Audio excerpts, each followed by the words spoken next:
Hello and welcome to the Movie Bunker podcast. It's me, Chris. Hey, Matt. Hey, Matt. How's it going? It's all right, actually, Chris. I'm doing all right. Good. The weather good. is horrendous. There's potential flooding. My kids get very worried because the Amazon thing warns them of flooding, even though we live on top of basically a fucking mountain. So if it flooded here, we'd have bigger problems than just a bit of flooding. It would be like the end of days. It'd be like 2012. Yeah, or the day after tomorrow. Yeah, which can't come soon enough as far as I'm concerned. So the Movie Bunker podcast is the podcast where we review movies that are critically panned, and then we find or try to find the good things to say about them. And then a lot of the times guests come on as well, and they talk about like a movie that was panned by their peers and they defend its honor like a knight of the round table. And we try to then agree that it's good, and then we fling it out of the bunker and onto the shelf of some unsuspecting movie lover. Yes. And that's the podcast. And coming up, we've got like a really exciting live podcast. I am stoked about this, actually. I've been excited for ages, and it's not too far away now. No, it's coming up, isn't it? It's SuperPod. Should we play the trailer? Let's play the trailer. SuperPod 2020, raising money for sport relief. 2 days of great comedy and sporting podcasts. Desert Island Dicks. Sports Spiel. Life Goals with Theo Delaney. The Dredgeland Podcast Spectacular. And more. Saturday 7th and Sunday 8th of March at The Social in Southampton. And you can be there too. Free entry until 7 p.m. and then ticket only from 7 p.m. Tickets available now at superpod.co.uk. If you can't be in Southampton, the whole event will be streamed live online on your smart speaker and on Facebook Live.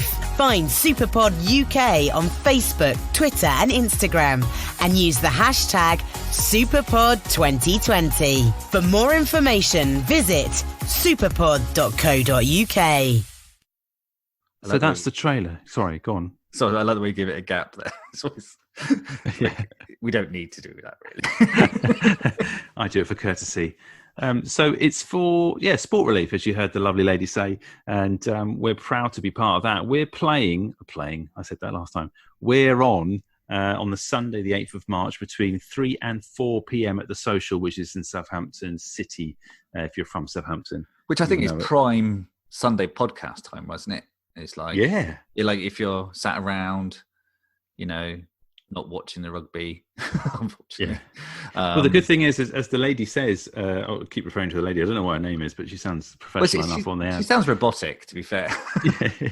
But she said you can listen live and you can watch live, I think. So we'll put all the links to all the gubbins on our social media. So if you're not already subscribing or following us on Twitter, Instagram and Facebook, pop on there and search for the Movie Bunker podcast, and then all the details of the live show will be on there and where you can watch it and how. We'll put links up to all that sort of stuff closer to the time, but we're really looking forward to it.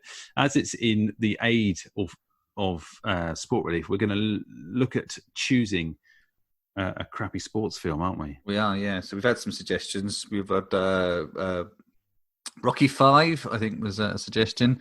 Caddyshack 2. Yeah.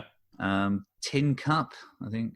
Is that there? Yeah. Tin Cup's pretty poor, but I think the one that's really catching my eye at the moment is Ed, which is a Matt LeBlanc movie where he's a baseball player. And is that the monkey one? It's a chimpanzee. Major League, Major Friendship, Ed, and it's about a monkey. Heroes come in all shapes and sizes. So, I mean, I'm intrigued to see if that is available to watch, but that would be probably amazing. I don't know what score it was on IMDb or Rotten Tomatoes, but just looking at the poster, it looks like it's going to be incredibly low. I think I've seen it before. Oh, God. I think Matt LeBlanc, just straight out of Friends, or just during the filming of Friends, I think he decided to do a monkey friendship movie about baseball. I mean, everyone has to at some point, so you may as well get it over with. Exactly. Anyway, Matthew, you had a guest. I did. I had Sam Clements on. He's a podcaster on 90 Minute Film Fest and Picture House. happy to help Ziz. You can find him on Twitter at Sam_Clements. And he was on talking about Jupiter Ascending. Oof. It's one we wanted to do, isn't it? I know when I saw that he wanted to do this one, I was like, "Oh, Chris ain't going to be happy," because this was one on our list. Well, I obviously seen it, and it's beautifully bonkers, but it has got some fantastic acting in it from a certain well-known actor, Eddie Redmayne, being notable. Yeah, Camp out we of did control. talk about Eddie Redmayne quite extensively.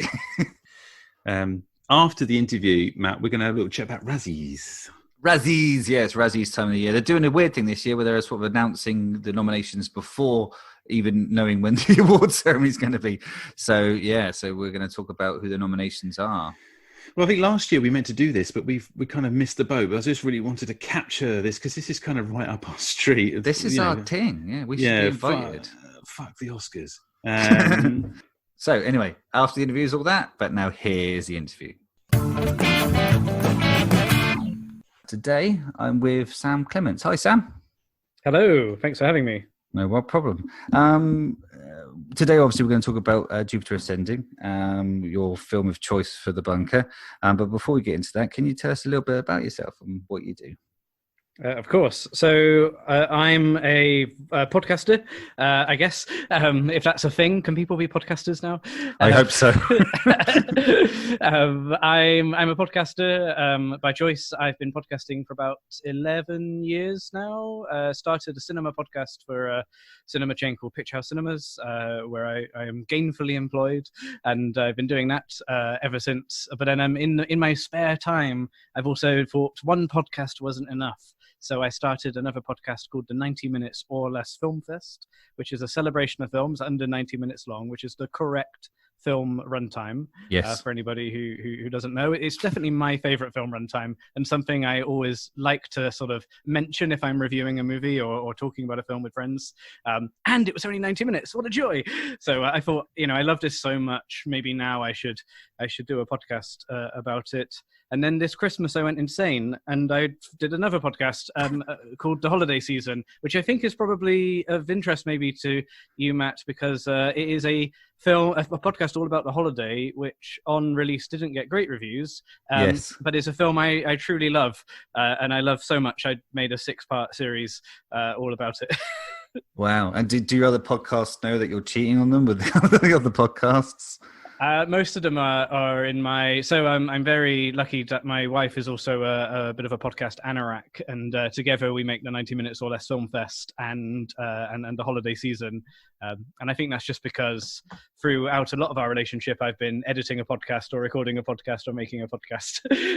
So yeah, my Louise is our producer, and she got involved, which is great. So I think it's a very amicable relationship there. Yes, the whole making a podcast, editing a podcast, doing a podcast thing tends to be the eternal loop of podcasting. A lot of people obviously hear the talking, think that takes an hour of your life. It does not.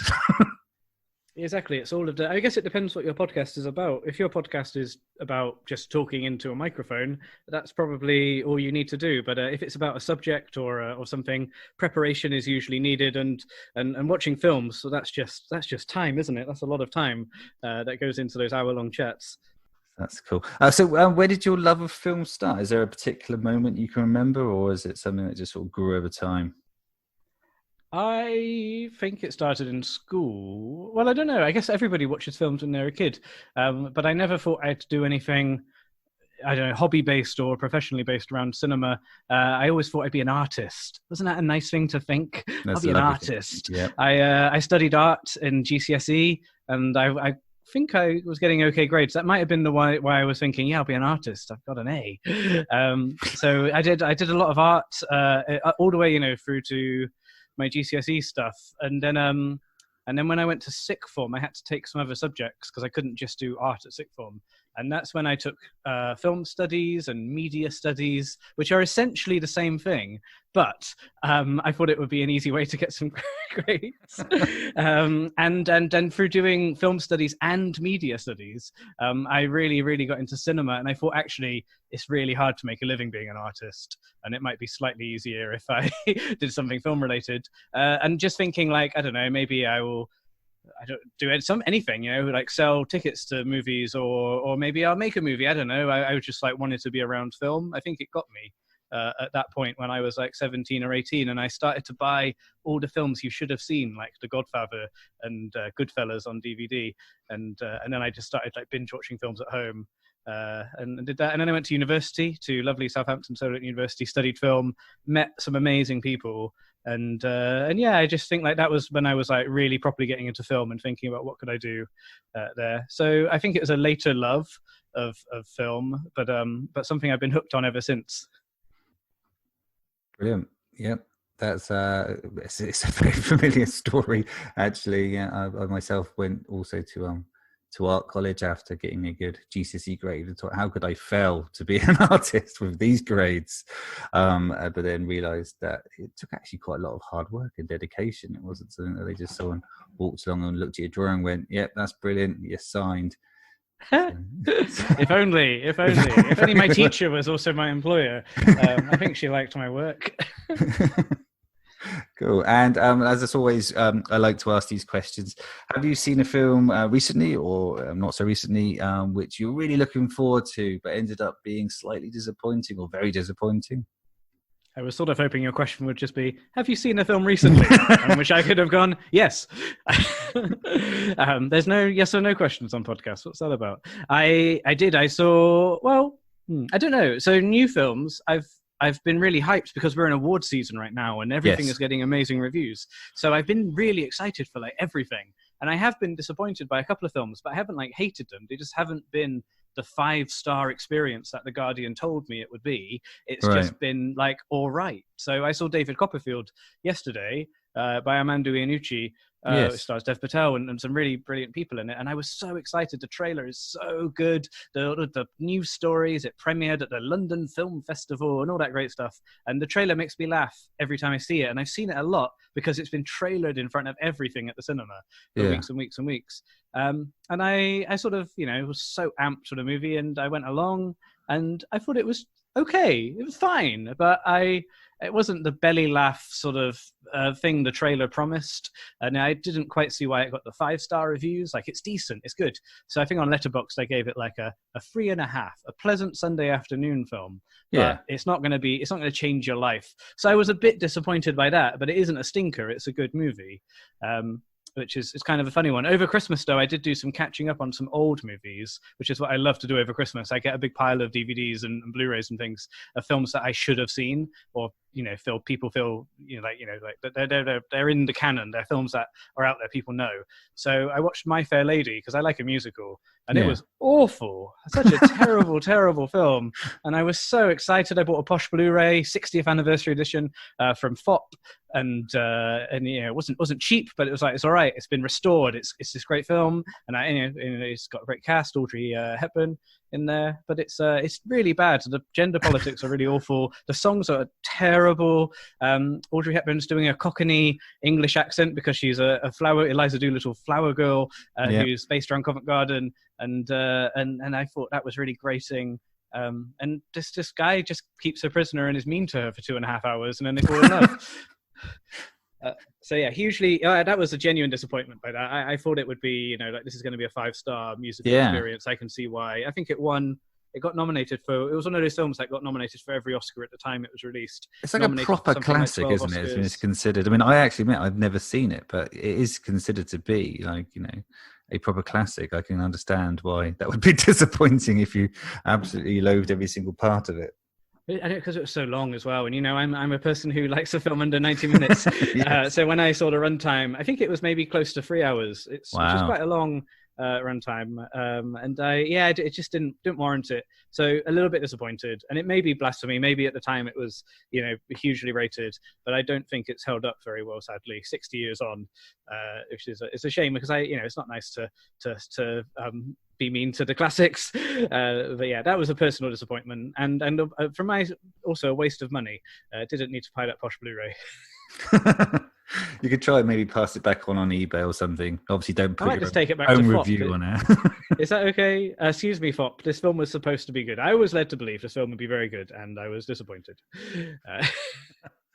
Cool. And the inverse of that question: have you like been like made to watch something for some reason you weren't looking forward to it and actually turned out to be pleasantly surprising? This is my favorite thing that happens in the cinema. So I love, because I quite like, like generic action films, or maybe what some could consider straight to DVD sort of films, because sometimes there's a gem, there's a diamond in the rough. And recently I went to see Bad Boys for Life, which I thought would be terrible. And to my surprise, when I showed up at the showcase in Bristol, where I happened to be that night, it was completely sold out on the Friday night screening, which was my first surprise. And then I went into the cinema and I had an absolute blast for just under 2 hours. And that was my second surprise. So I can highly recommend Bad Boys for Life. It's not going to win an Oscar, but it's an entertaining movie, and it's so much better than Bad Boys 2. That's fun. That was really fun. So that's my recommendation there. Surely it should be sort of Bad Boys 4, because Bad Boys 2 is like 2 films, right? Which is kind of why it kind of grates on a lot of people, because it's like halfway through the film ends and then starts again as a completely different film. I mean, it is the longest Bad Boys 2. Bad Boys for Life is closer to the runtime of Bad Boys 1, which I then rewatched on Netflix, and Bad Boys 1 really holds up. So maybe it's just those 2 films, Bad Boys 1 and then Bad Boys for Life, and skip Bad Boys 2. Just pretend it exists. Bad Boys what? Don't know. Yeah. Good stuff. Okay. So that then brings us around to your film today. So you have chosen to watch and try and pull out of the bunker Jupiter Ascending.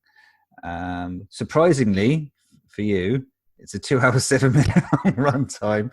I can't help but fail to notice. Released in 2015. I like to, if I get the opportunity to go on to other people's podcasts, I sort of like to leave my work clothes at home and sort of spread my wings a bit. Just go crazy. I always try and choose a long-ish film in this sort of situation, because it's too much like my day job doing under 90-minute film. I mean, we won't hold you to the 90-minute thing. I don't think the Wachowskis have ever made an under 90-minute film. The directors of Jupiter Ascending, I don't think they've ever made anything under 90 minutes. So I think they're permanently banned from my podcast. Yeah, it's a great shame, because I really do like their work. Nothing is short. Even Speed Racer is incredibly long. I remember watching that in the cinema, and it was abroad, so they actually had an interval. And the other people in the cinema obviously clearly thought that was the end of the film, and after the interval we were the only ones left in there. So it's like, I mean, that's true. Every film is 90 minutes or less if you decide to leave or turn it off at a certain point. I wonder if you could do a podcast about that. Films, if you leave after 90 minutes, actually are better than in their full runtime. I mean, I think My Fair Lady would be.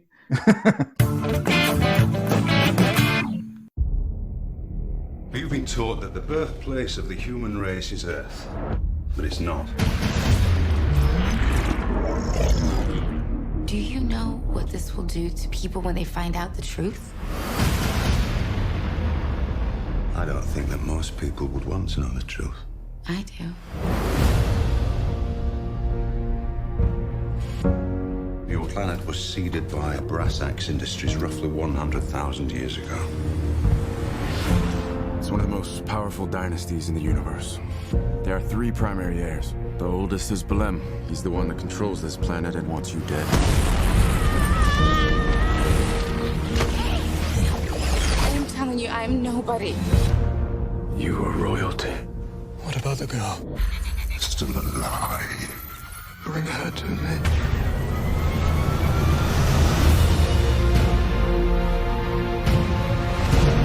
When the exact same genes reappear in the exact same order, it is what you call reincarnation.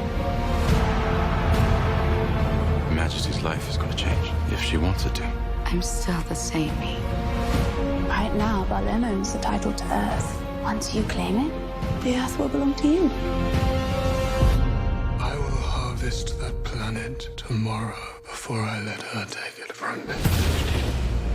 Have you ever seen a harvest? Never. But I've heard they feel no pain.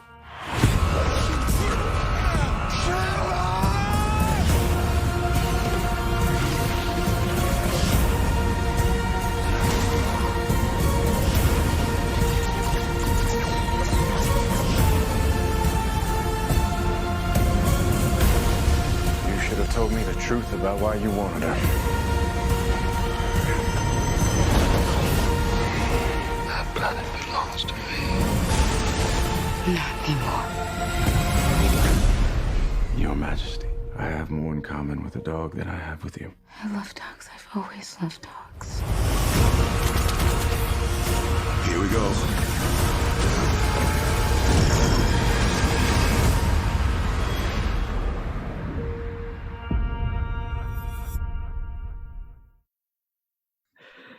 So I was I've been sort of hungry to talk about Jupiter Ascending for a really long time because I saw this at the cinema and I've never really had a chance to talk about it. So yes, this is a hallowed moment. I'm very pleased to be able to do this. Good. Okay. Right. So get right into it then. Why have you chosen this film? Why do you believe this to not be worthy of its sort of lowly rating? 5.3 on IMDb is quite small. I think just because I really liked it. I guess that's what most people say. I saw this, so I went to I was lucky enough to go to a press screening of this, and it was at the BFI IMAX in London Waterloo, which is often the guys at the cinema like to tell you it's the biggest screen in the UK. So I got to see this at the IMAX in glorious jumbo vision, and me and my good friend who went to watch it with me, we turned up a bit late, so we had to sit on the very front row of the IMAX, right. Which is it's sort of a neck craning experience, yeah. Like nothing else. I think we have to sort of constantly look left to right to see the whole screen because it doesn't naturally fit in your field of vision. Yeah. And we're a bit late. We're a bit stressed out because we were late for the new Wachowski film. Oh my god! We got these seats right in the middle at the very front. Not great, but okay, here we go. And the 2 hours and 7 minutes that the film runs for, I thought zipped by. And we had a blast. We were giggling. We were cheering. It was a whale of a time. And then we left a screening, and it being a press screening, we then jumped onto Twitter to see what everyone was saying, and everybody hated it. And we were in Waterloo train station waiting for our ride home, and we were just like, "What film did they watch?" That was a hoot. So I think because of that experience in particular, it wasn't just that. Like we went into it knowing that it maybe wasn't great or whatever. We went in kind of blind and not really thinking about what we were going to watch other than it being a new Wachowski movie, and yep. And we loved Cloud Atlas, which came out a few years before. Then so I thought they were on a bit of a high, and then that sort of feeling that the hundreds of other people in the cinema all didn't enjoy the movie very much, that was kind of fun. So that added to my enjoyment, I think, knowing that actually I was part of a very small club of people who enjoyed the movie, and it is a small club because I think on Rotten Tomatoes nowadays it's about 27% positive. It seems to be shrinking as well. Which is it's a funny one. So I kind of like those. They're like a badge of honor, aren't they? Like, if you're a lone voice for a certain movie, then, actually, this is why I liked Jupiter Ascending, and you can put that forward. Sadly, with Jupiter Ascending, people are just not talking about it at all. So, again, you rarely get to have that conversation. But at the time, it was quite fun just to talk about why people maybe didn't like it and why I personally did like it. But yeah, since then I bought the Blu-ray as soon as it came out. I think I did some work with the distributor, and I think I got a Jupiter Ascending pen which lighted up, and I still have that pen today. That's some hallowed merch there. So I'm a Jupiter Ascending pen carrying super fan. And I've watched it a number of times. And recently, for this podcast, I got to rewatch it at home, but I watched it with someone who'd never seen it before. And it was really fun to sort of watch him watching the movie. And he didn't like it very much, but that's fine. So a lot of the criticism labelled at this film is that it's quite hard plot-wise, well, not plot-wise, I guess, because fundamentally there's an incredibly simple story at the heart of this. But in terms of like delivering that plot, there's a lot of exposition and general leaps of faith that have to happen throughout the film. Is there any way you can challenge that? I mean, I think the whole process of watching a film is a leap of faith, and you have to suspend your disbelief. I'm not like, I guess I didn't go into this thinking I'm going to see a really tightly scripted movie. It's not like an Aaron Sorkin sort of joint or something. Yeah. It's not like, okay, I'm here for the writing. I'm here for spectacle. And this film absolutely delivers. And I think that's what the Wachowskis' like two key selling points are: originality and just pure spectacle. In every film, they're pushing the art form forward. And again, seeing it on IMAX, I think I really got to experience some of that firsthand from row A down there. Do you feel you might have missed some stuff though, being so close? Like when you were looking right, there must have been quite a lot of stuff happening to the left. Almost definitely. It wasn't. They're not great seats. You know what? They shouldn't sell those seats. But it was enough for me to enjoy it and then to want to go and watch it again. And I've watched it a number of times now. I sort of agree with those criticisms, but I also don't think it really matters. Like, I do. Films should make sense. That makes sense to me. But also, films don't need to it's not all about it being a really tight sort of story or a cohesive plot. Like, I think the story in Jupiter Ascending is so dense, it feels like the Dune novels or something. Like, it would need to be told over a series of books to get the story across. I think it's just sort of like, it's a bit of a hokey space opera, very derivative of other sort of things like this. We've seen it before, evil families, a plucky young hero, who doesn't know she's a hero and all that sort of stuff. And there's a sort of, wizard type character who zooms in with all the answers and all that sort of thing. So I don't know. It wasn't really a big thing for me, but I think if you were looking for logic, then Jupiter Ascending is not the film for you. I mean, you could probably hit the poster and realize this wasn't going to be the film for you if you're just, if you're out for a decent real life story, right? And I think even the sort of everybody involved, I think the Wachowskis, and they wrote something ridiculous like a 600-page script for this film, which also makes me think maybe it should have been a series of movies than trying to cram it all into one. They obviously live and breathe the mythology, but I think for the cast, it's just a fun ride. Like, they get to work with the Wachowskis, who are going to be a really, probably a very different directing experience to other directors. The Wachowskis seemingly get like a blank check on the budget department to do their films. Their budgets are absolutely huge. This film cost $180 million, which is a hell of a lot for 2015 and is still a hell of a lot today. But like Channing Tatum, apparently when the film opened, he did a Reddit AMA, and someone said, what's Jupiter Ascending about? And he said, good question. I don't think the cast are sort of reading the script going, yeah, this is beautiful poetry. They're going, this is going to be a hoot. I would love to have wolf ears and swing around from a crane for 6 months. I mean, I think I remember reading about this film is that the techniques that they used to film the sort of big Chicago set piece where he's kind of rollerblading in the air, taking out enemy spaceships. So the technique that they used of actually sort of having a 360 rotor rig on a camera on a helicopter with people like suspended beneath it is now used. That's now commonplace to get these sort of strange 360-degree shots, which they can then piece together and put the film together. So, and again, I mean, very much like Bullet Time and Matrix, the Wachowskis have definitely were pushing the boundaries of what was possible, even in 2015. I think I don't think they make a film unless there's something new for them to do. Yeah, unless they can make a massive camera rig, they're not happy. Yeah, exactly. I think they are always looking for, and I sort of think this might be a romantic way of looking at it, and maybe it's not true, but I sort of think that when they're coming up with ideas for movies, they think, what can we do that's new in this, and how can we sort of, do something we've not done before? Yeah. I think as their budgets have got so big because of the success of The Matrix and all that stuff, they are kind of in a really unique position, or they were, because this was their final feature film until The Matrix comes back. I think they're just sort of working on such a big canvas, the likes of which other filmmakers don't really get to do, not with original properties that aren't, part of a larger franchise, I don't think. Was there, I mean, because obviously it didn't do well in the box office, do you know if there was actually an intention to make this a series of films? Because it does feel grander than, even in its 2 hours, 7 minutes runtime. It feels like there is more story to be told here.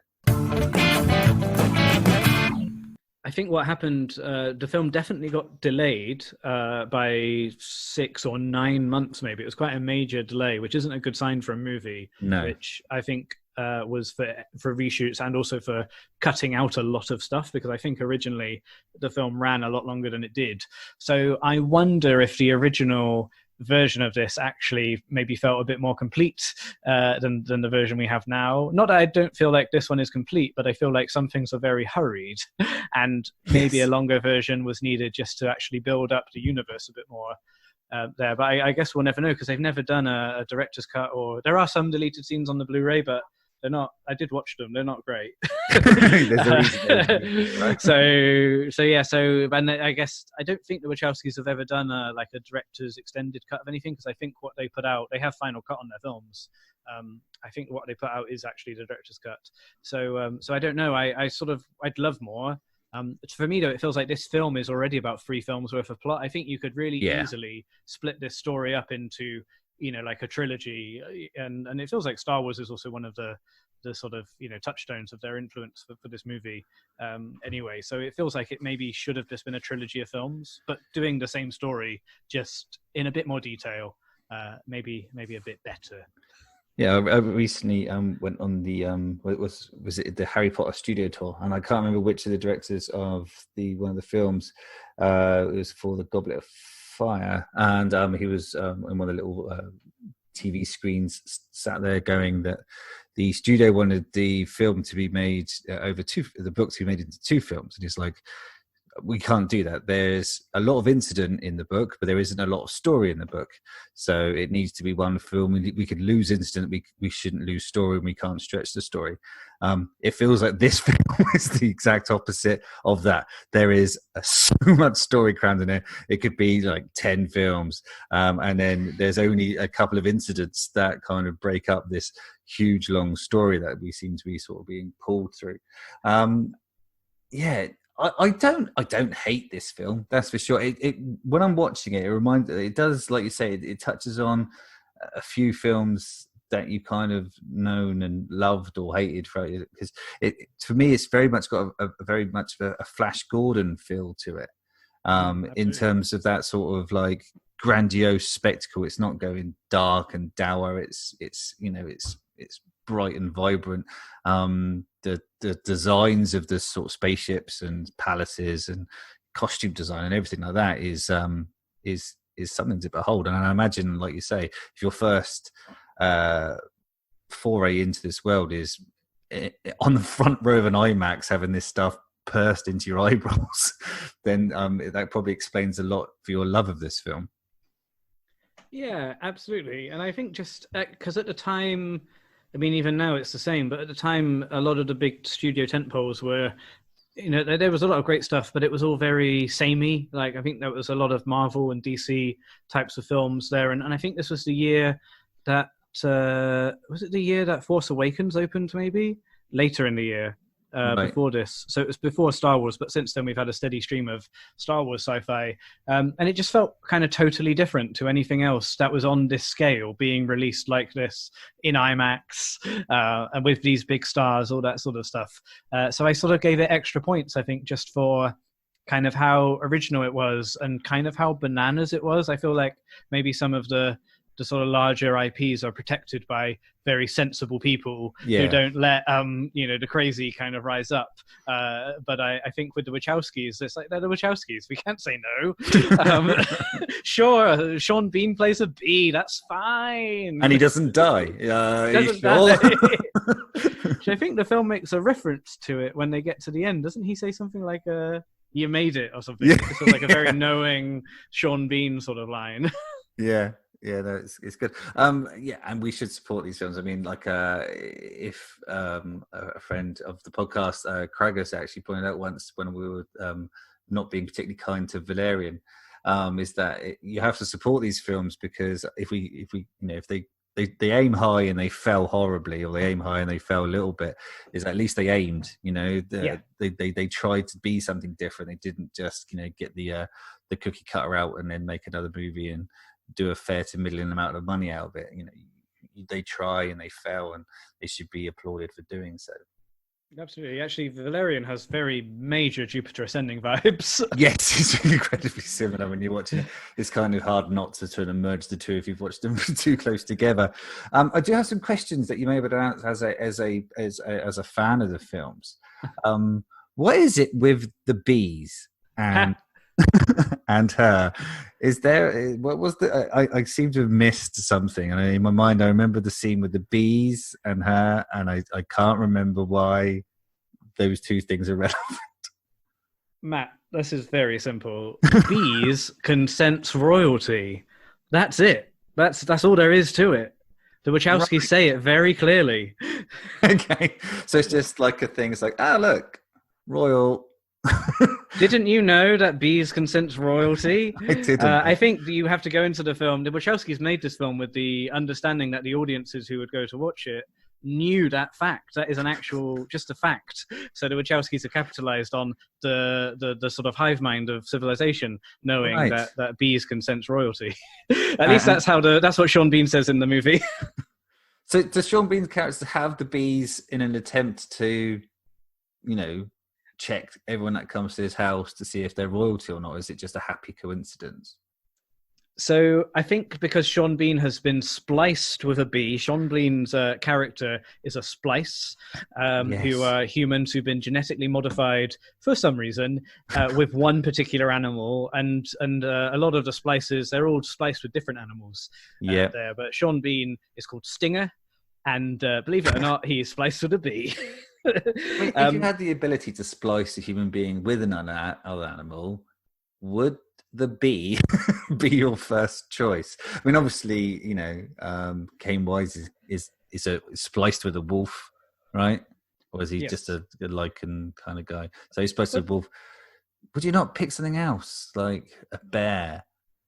Like before I don't know how much the bee guy they get to pick, though. I think. I mean, I wonder if he was called Stinger already. We don't know. Right. Was he called Stinger at birth? And then he was like, well, it'd be weird if I spliced with a raccoon.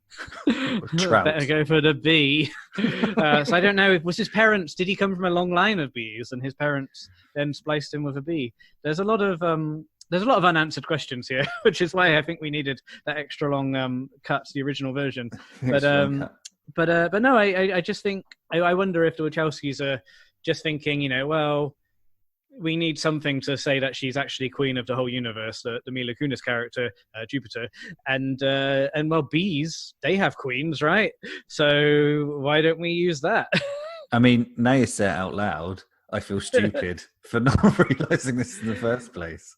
I would sort of like to think that that's how the Wachowskis write, because they also write together. All of their screenplays are written and directed by Wachowskis, and I just wonder if they have these sort of out-loud conversations and then they make it into these $1 million movies. Yeah, and I guess they're at that stage now where they then get, people in the room, tell them, and just wait for them to nod. That makes sense, right? And they're like, yeah, totally. And because your question is absolutely valid, and maybe in the pitch meeting, there's an executive in a room who's like, well, so I just want to know about the bee thing. But then if the Wachowskis with a straight face can then say, bees are genetically designed to recognize royalty, you're like, oh, they probably know their stuff. I'd like to think at that point what they then did was produce a jar of bees, release them into the room, at which point the bees just meandered around being bees and didn't gravitate to anyone in particular. And then they asked the question, is anyone in here royal? To which obviously they'd all answer no.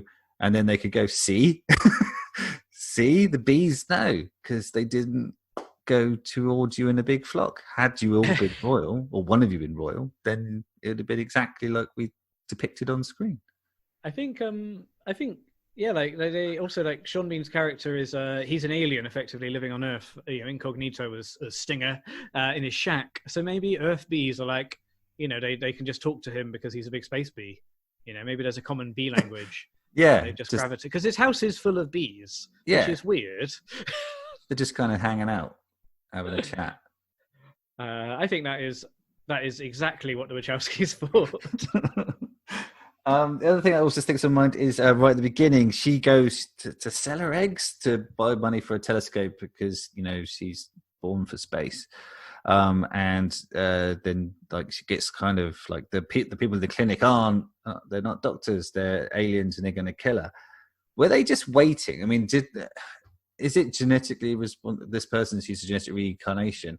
Do they always give up their eggs at some point, or are we led to believe there are hundreds of people waiting in clinics around the world, everywhere, just in case?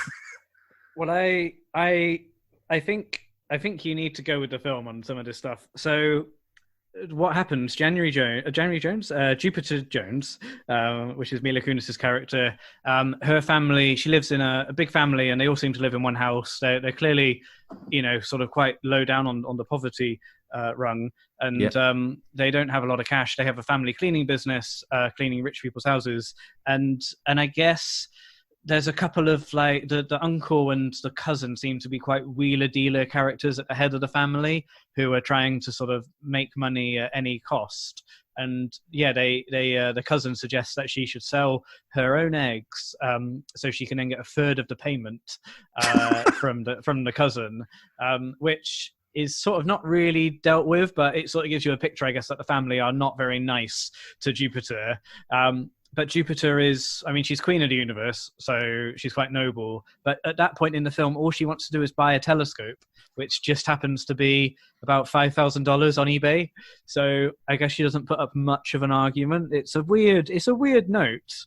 And I'm sure cheaper telescopes are available. I mean, I'm no big telescope guy, don't get me wrong. But, like, surely other telescopes. I mean, she could have started smaller, pair of binoculars for 20 quid. She'd have to go straight to the selling of eggs for the bigger one off of eBay, which by the time she's got her money, it's probably going to be the auction's over, right?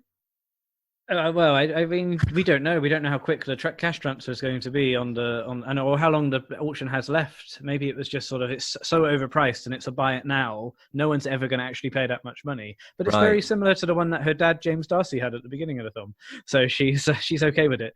I guess the egg plot point, because it is a really horrible thing that the cousin is doing to her. Yeah. I think it's really just there to sort of shorthand tell the audience that the family are like absolutely horrendous, and she's not really loved by anyone in this extended family. Her mum really likes her. That comes through, but the rest of the family around that dinner table scene, they're all being really horrible to her. Which means they're like expendable and discardable. So there's like they're expendable. It doesn't matter if they get absolutely nobbled by the giant space crocodiles, and it also means that she's not really leaving anything behind if she did go to be queen of the universe. So it's sort of like she's like a Cinderella type character there. She's being mistreated by all of her extended family. So I guess, but it is a weirdly specific sort of thing to do. But the Wachowskis do stuff like that, and it's stuff that we've never seen on screen before. A woman being exploited for her eggs in a mass entertainment Hollywood picture. So she could buy a telescope. So she could buy a telescope. We can't leave that point out. It's not like for a father's heart or anything truly noble. There's that weird extended sort of plot line where she poses as her friend or someone whose house she cleans, played by Vanessa Kirby, who so she has her name when she goes in, and it starts with the aliens trying to kidnap Vanessa Kirby, and then they realize they have the wrong person. It's very odd. I'm not really sure why that's all in the film, but it does mean we get to see more aliens, which is always good. It is, and we get like the very traditional grey man alien, the sort of bulbous head ones, and you're like, Yeah, I quite enjoyed that, and it's sort of like.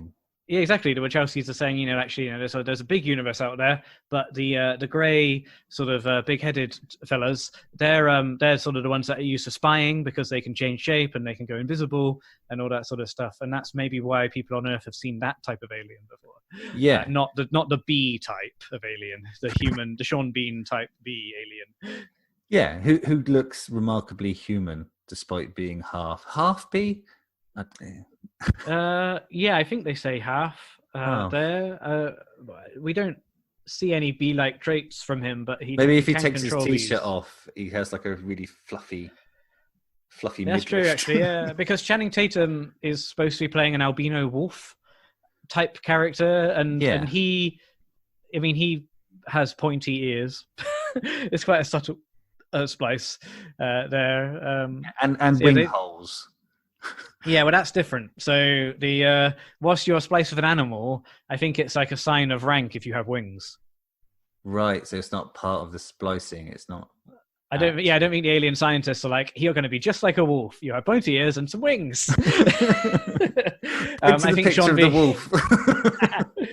I think there is some sort of expository dialogue with Sean Bean and Channing Tatum talking to Mila Kunis, saying like, you know, he did something and he lost his wings. It's a bit like It's a Wonderful Life in that respect.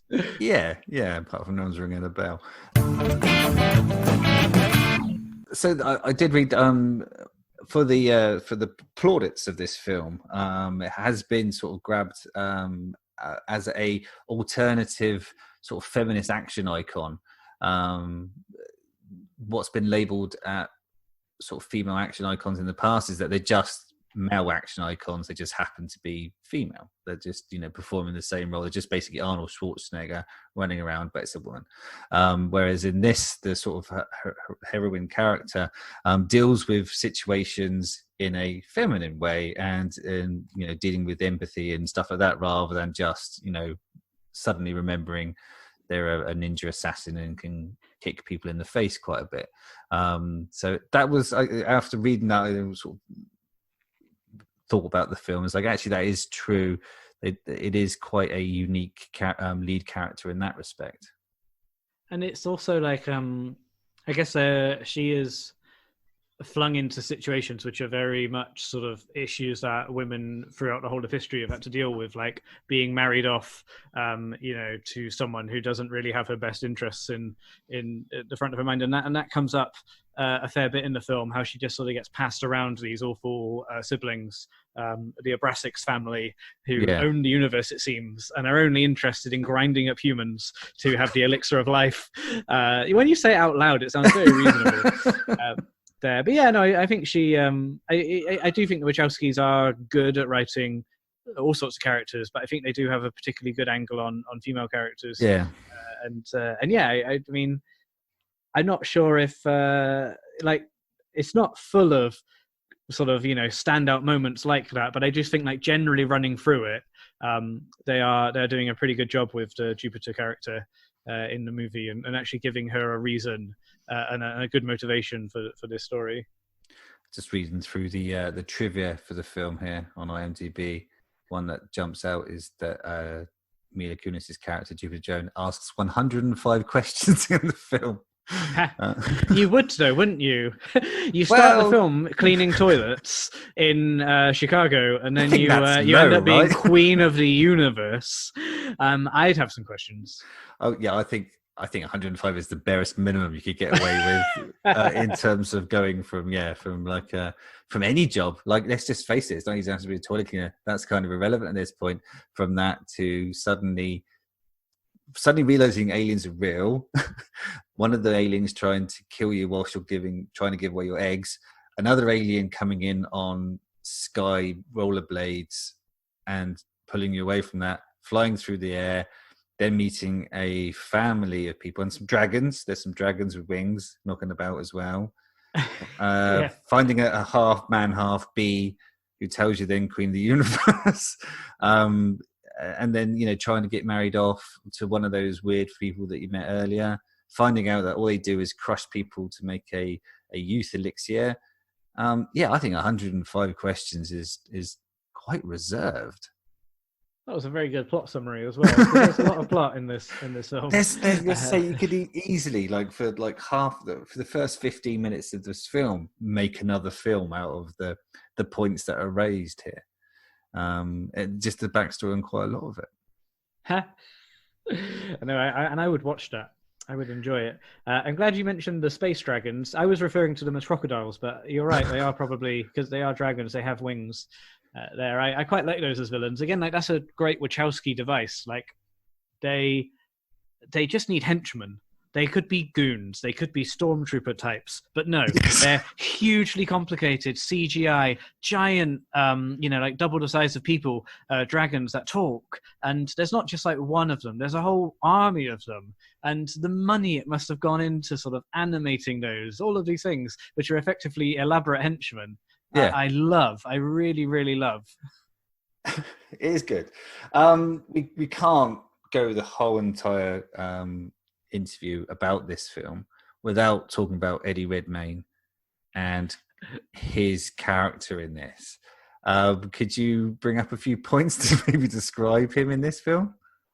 So Eddie Redmayne is the lead villain in this movie, and I think it was just after he won his Oscar. Yep. In terms of like, this was the next film you could see him in, and I think this film was in cinemas whilst The Theory of Everything, for which he won his Oscar, was also still playing at the tail end of its run. So you could have gone from his Oscar-winning performance in one screen and then zipped into the next screen and seen him in Jupiter Ascending, playing the villain to end all villains.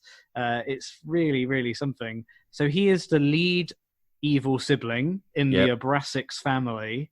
There, his name is Balaam, or Balaam, can't remember how they pronounce it. Balaam Abraxas.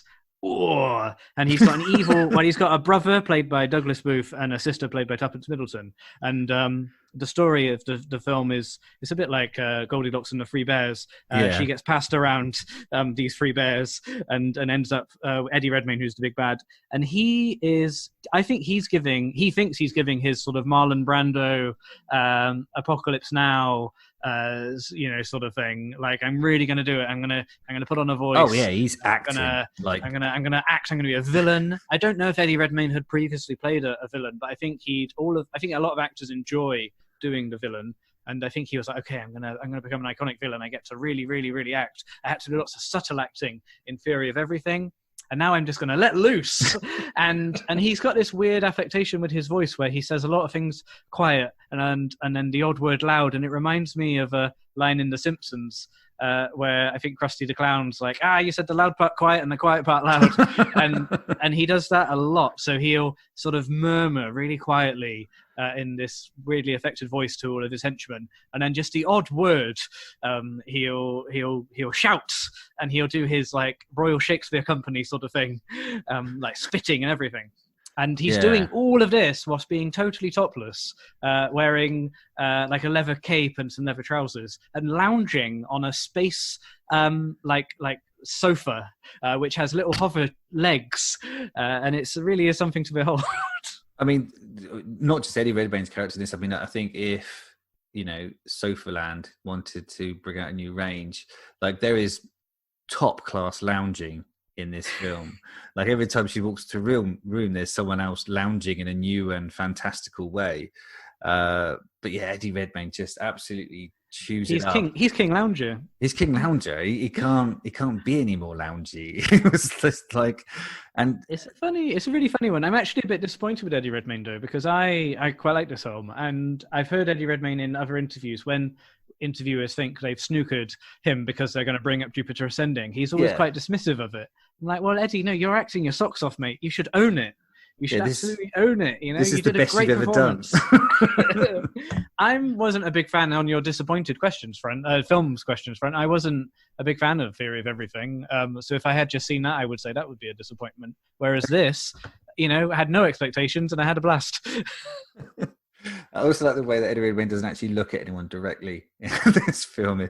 So it's all just furtive side glances at very best, which, he should be confident. He's like semi ruler of the universe. Yeah, you're right. He can just sort of gesture, and then an army of crocodiles will come in and save the day, or they will start torturing Jupiter's mum on a weird torture device or something. And it's all just these very sort of like subtle gestures by the side of his body. And I was just thinking like, oh God, imagine if you missed that and the trouble you'd be in. It's like, did you not see my very clear, subtle gesture to start torturing the mother? And that happened. That was what I was thinking on this last watch. Or if a bee kind of went near his face, he went to swat, because he's royal, right? So they're going to be drawn to him. And he went to swat it away, and then inadvertently calls death upon several of the people to the right hand side of him. Exactly. It's a workplace nightmare.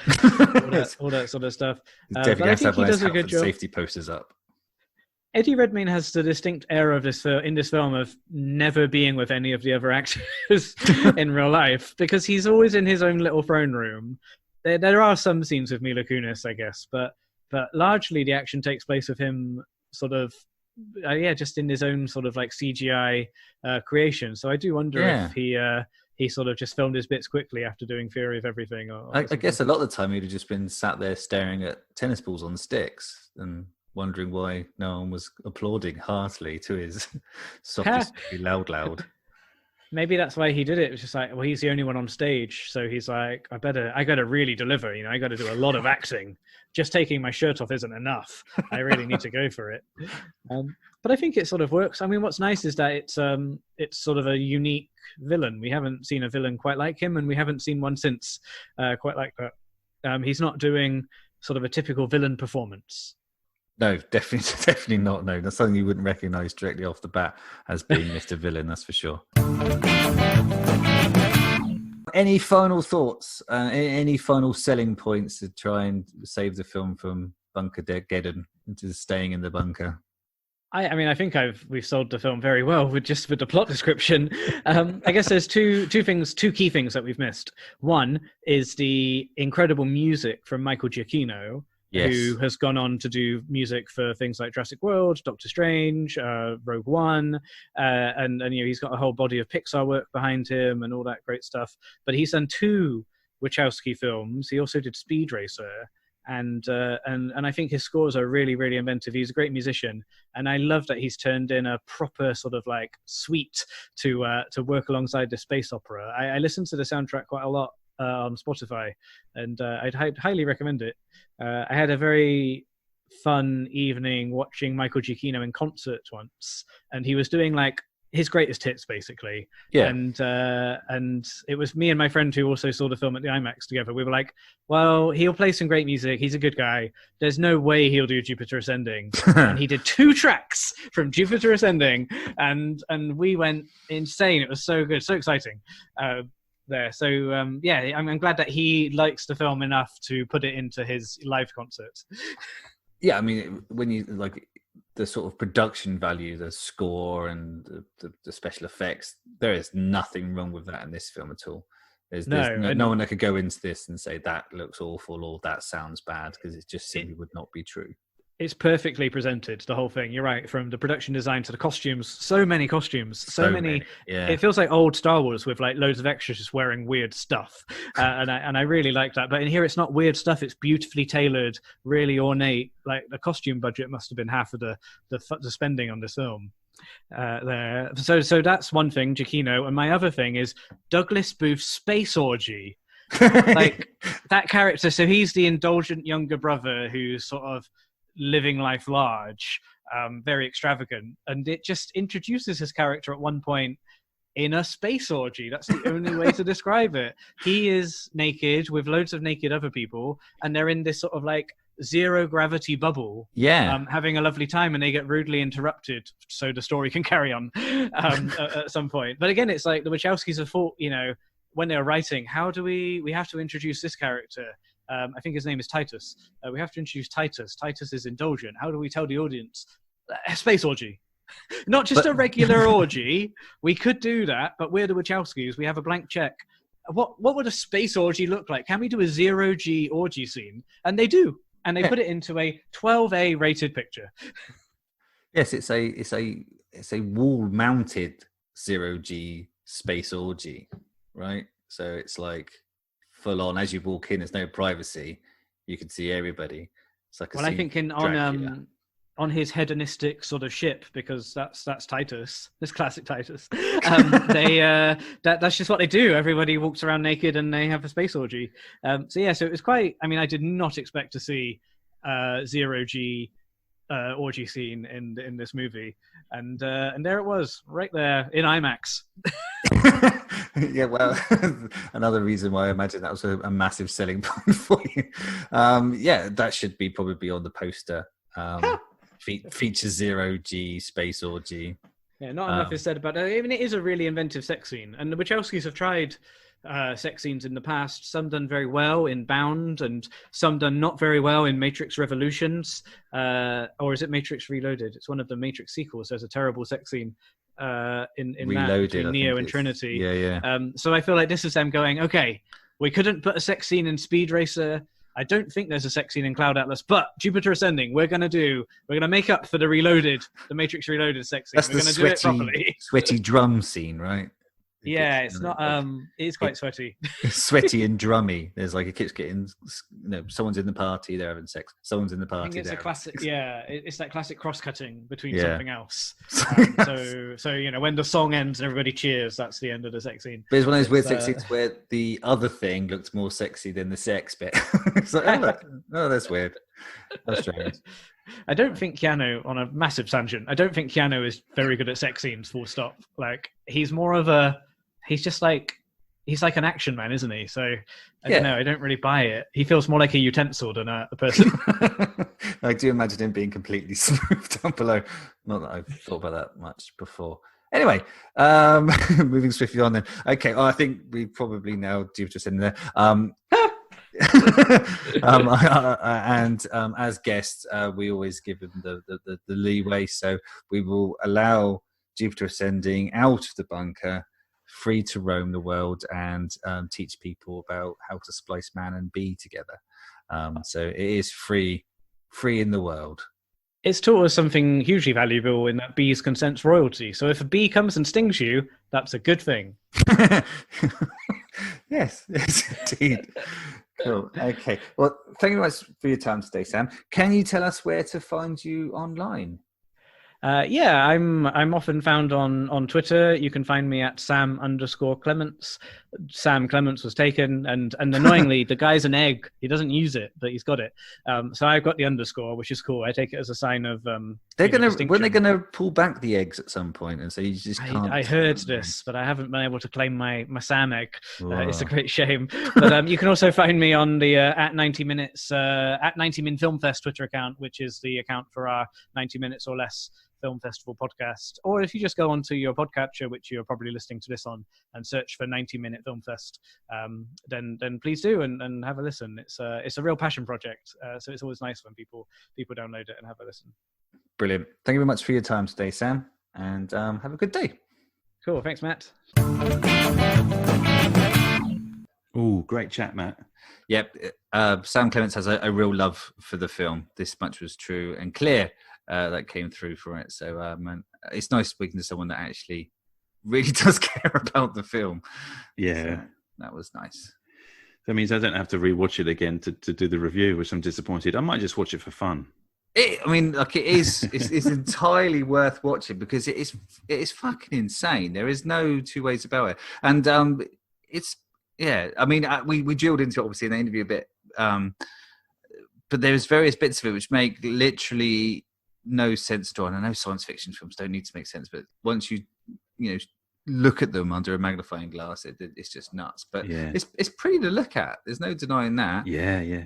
And the Eddie Redmayne contrast between this and the Theory of Everything. Yeah. It's insane because it's like the same year the films came out. Yeah. Because the same thing happened to Eddie Murphy when he did is it Norbert or something where he did that? Norbert, yeah. No, and he had like another film, and it can actually ruin an actor's career because he does something so Bowfinger as well as something. That was a good Eddie Murphy film, Bowfinger.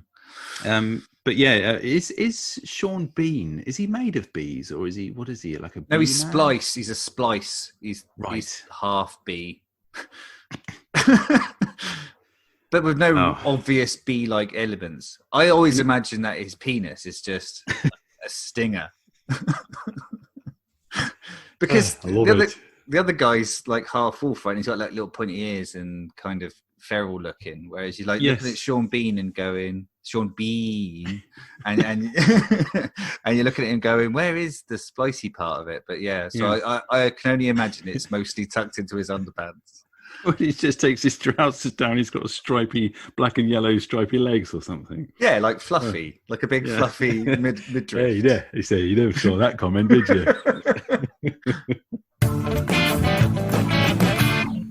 Razzie's time. Let's talk about Razzies. Yeah. So the Razzies this year looks pretty exciting. And I think, well, to be honest with you, this is a lot of these movies now that we've been doing the podcast for 2 years, more or less. There are a lot of these movies that come up. We're watching them as well. So we'll go through some of the main sort of categories as well. We won't do every single nomination because that would take a long time, and no one's got time for that shit. No. So, worst picture. I'll just give you that's the biggie, isn't it? The biggest one, which is Cats, obviously. Is there any point going any further? Because there is nothing else winning anything at the Razzies this year. Yeah, I think that's going to just pretty much take it home. A film called Fanatic with John Travolta, which I don't think's come out in the UK yet. No. It looks pretty good. The Haunting of Sharon Tate, which is another movie I don't think's come out in the UK, or probably won't come out in the UK, knowing that I think it's nominated for a Razzie. A Madea Family Funeral, which I've not heard of, but I've seen a poster of. Rambo First Blood. So they're the worst pictures. Rambo First. I've seen any of them actually. Sorry, Rambo Last Blood, not First Blood, because that's bloody good. Yeah. So worst actor, Matt, you take worst actors. Yeah. So the worst actor, James Franco. For this time, it's for Zeroville, but could be for literally any fucking thing he's been in. David Harbour as Hellboy, which we have done. He was the best thing in that. So if he wins, I think that's harsh because David Harbour's good in that. Yeah.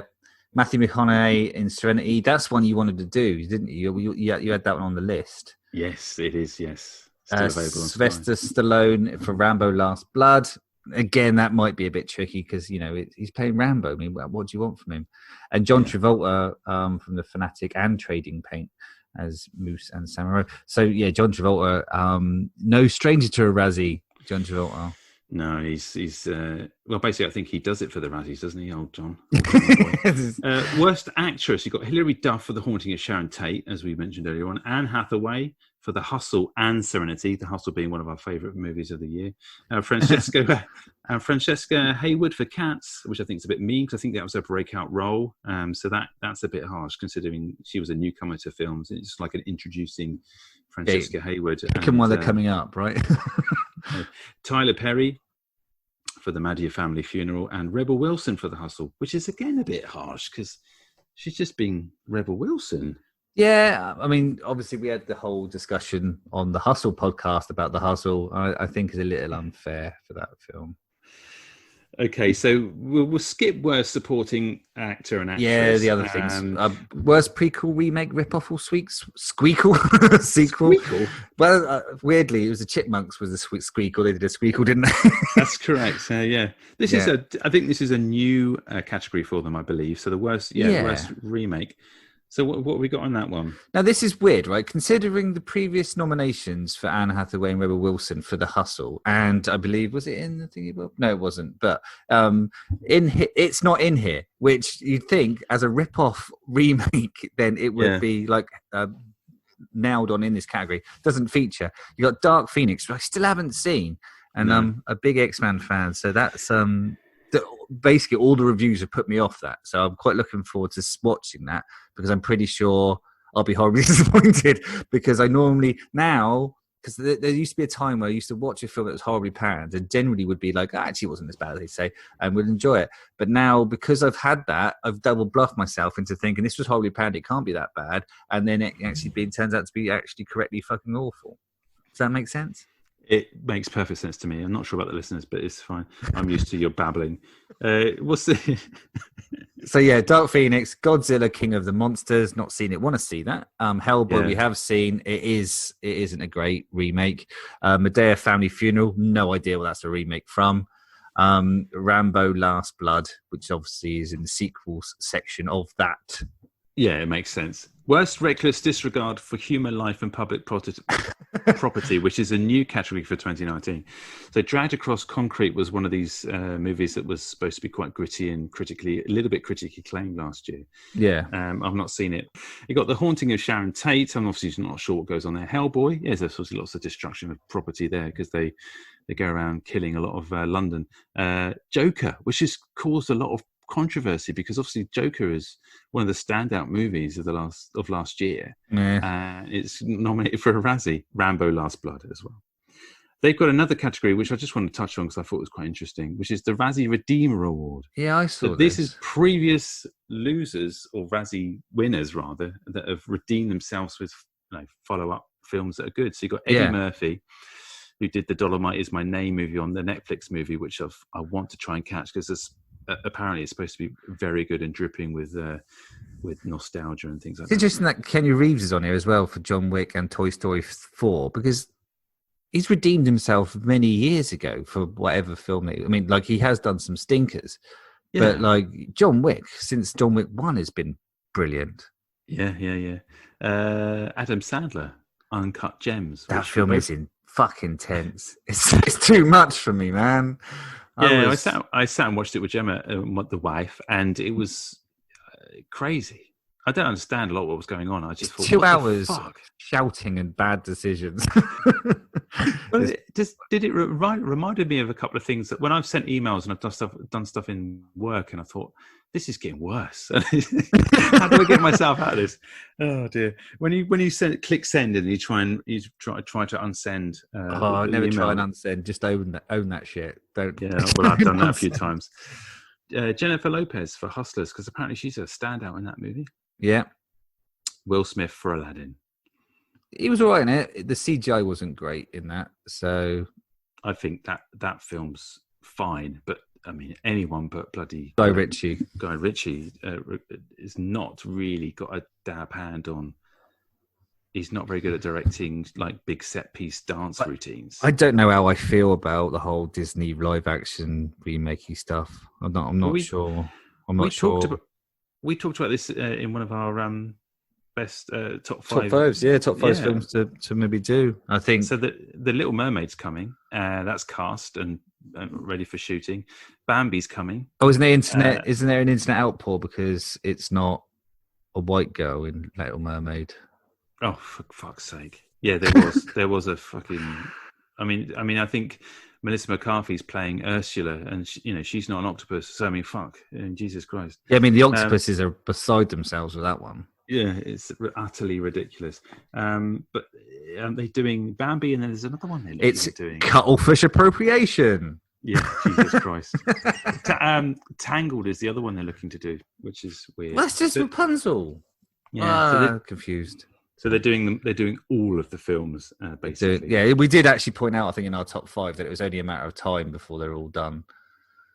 Yeah, it will be. And let's just see how it goes. But I mean, Christ. I mean, if it's a new audience for the new film, I mean, we're living in a time where money is in these studios. They're just hemorrhaging cash.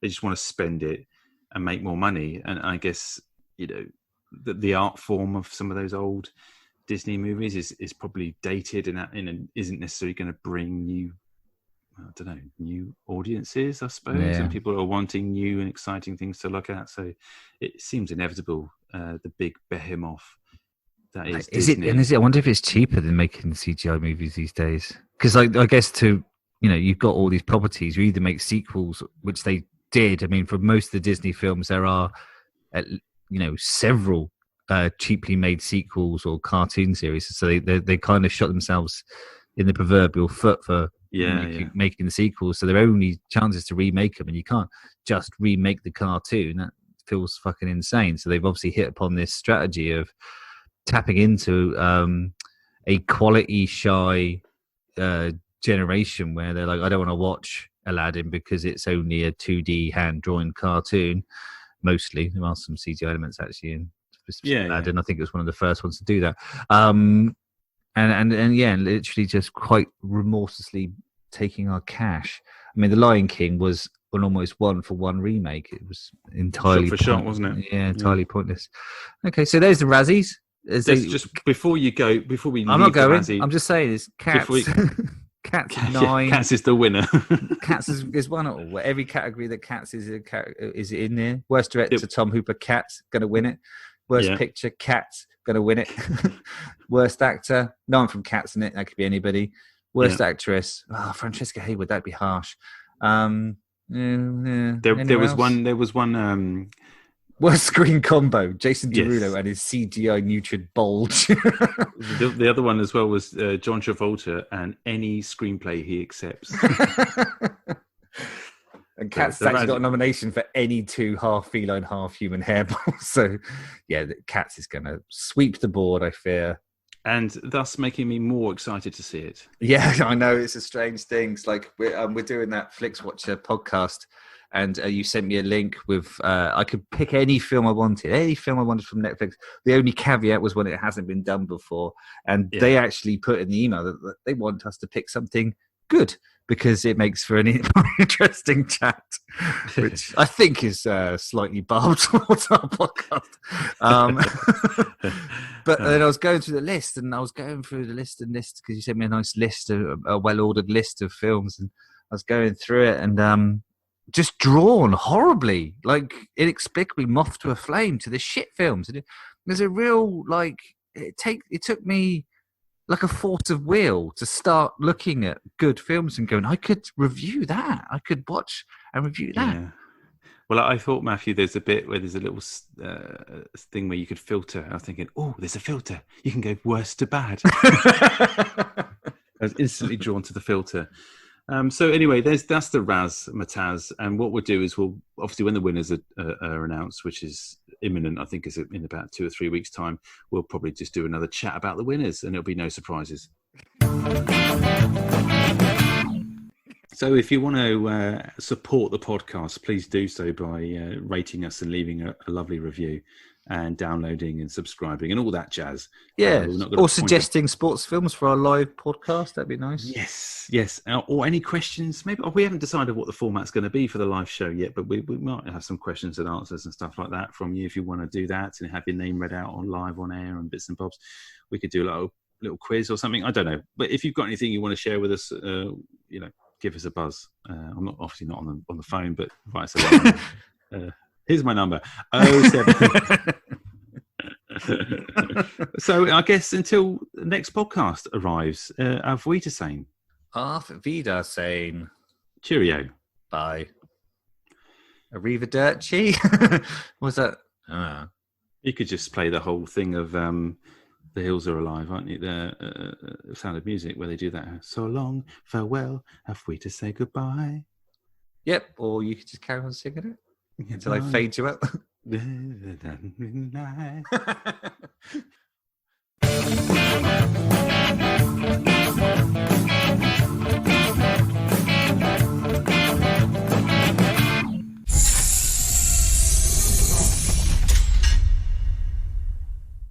You had a guest, Matthew. I did. Sorry. All right, go again. Sorry. It's all right. Here we go. You had a guest, Matthew.